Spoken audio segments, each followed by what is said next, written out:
5 reasons for oral cancer, 5 कारण जिसकी वजह से मुंह का कैंसर हो सकता है। पहला है smoking.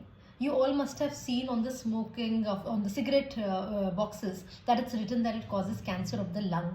It also causes a cancer of the mouth. Smoking मुंह का कैंसर भी करती है।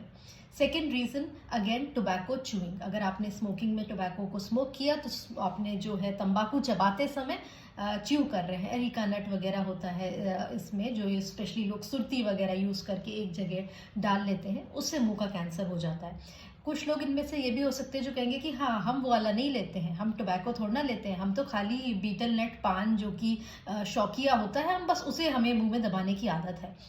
तो वो भी मैं आपको बता दूं, पान अगर आप ओकेजनली खा के थूकने की आदत नहीं है, मुंह में एक जगह दबाने की आदत है, तो उस एरिया पे ओरल कैंसर बनने के चांसेस होते हैं, क्योंकि ऐसे में होता है कि काफ़ी लॉन्ग टर्म लोगों को वो पान दबाने की आदत होती है, तो ओवर द ईयर्स वो धीरे धीरे कैंसर बन सकता है। तीसरा कारण है bad restorations in the mouth. Bad restorations मतलब कि कहीं भी आपने, स्पेशली इंडिया में तो इतने सारे क्वैक्स भी हैं मैं कहूँगी, तो आपने कहीं पे भी बोला, उन्होंने कहा कि हम आपका सस्ते में जो है फिक्स्ड वाला दांत लगा देंगे, कितना इम्प्लांट का इतना चार्ज कर रहे हैं, अरे कैसी बात कर दी, हम देखिए आपका 2,000 रुपये में लगा देंगे। तो वो क्या करते हैं ना, एक प्लेट को ले करके, एक एक्रिलिक की प्लेट को, कई बार मैंने देखा है अपनी क्लिनिक में, बहुत अनफॉर्चुनेट होता है, उसको दांत के दोनों दांतों के साथ मिक्स करके फिक्स टाइप कर देते हैं। पेशेंट को प्रॉब्लम नहीं होती, कहते हैं अरे वाह यार, ये तो हिल भी नहीं रहा है, बढ़िया है, और दांत चबाने के भी काम आ रहा है। But those kind of plates और बैडली डन रेस्टोरेशंस मुंह में इतना इरिटेशन पैदा करते हैं, उसके नीचे खाना फंसता है, गंदगी होती है, और अल्टीमेटली कैंसर हो जाता है। कितने के मरीज मैंने देखे आज तक जो आते हैं कि सालों सालों तक प्लेट लगी रही, अब जो थोड़ा दर्द होना शुरू हुआ है तो अब क्या करें, उसे काट के हटाना पड़ता है, उसके अंदर इंजरी निकलती है, और अगर कैंसर हो तो इट्स वेरी वेरी अनफॉर्चुनेट।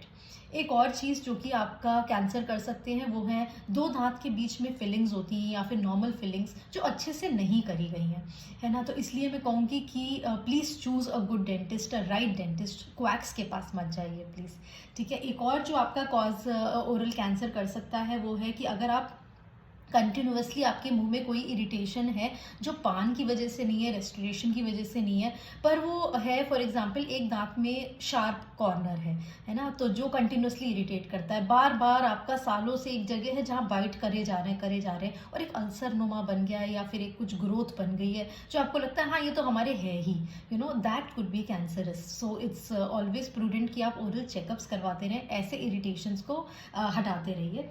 पांचवा कारण हो सकता है आपका स्ट्रेस। स्ट्रेस तो हर चीज़ में, हर प्रॉब्लम की जो है वो जड़ होती है स्ट्रेस।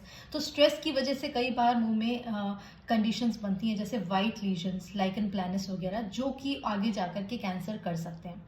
इन सब के लिए रामबाण इलाज क्या है पता है, सबसे अच्छी चीज़ होती है कि 6-6 महीने में ओरल चेकअप कराते रहिए। कोई भी ऐसा अल्सर या कोई भी ऐसा ग्रोथ जो कि 6 हफ्ते से ज़्यादा आपको लग रहा है कि यार ये अभी मुंह में है ना, ये क्या है, ये क्या है, तो उसको अपनी तरफ से जेल और मसाज और मत करें, एक बार जाके दिखा ज़रूर लें, है ना। हो सकता है छोटी मोटी बायोप्सी लगे, और उससे डरना नहीं है, अगर जल्दी पकड़ जाएगा तो पूरा सही हो जाएगा, है ना। ये नहीं करना है टालना कि डर के मारे जा ही नहीं रहे, एक बार दिखा लेंगे तो भले ही unfortunate, it can be treated in the right way. So please remember that and share it with people you care about. Take care.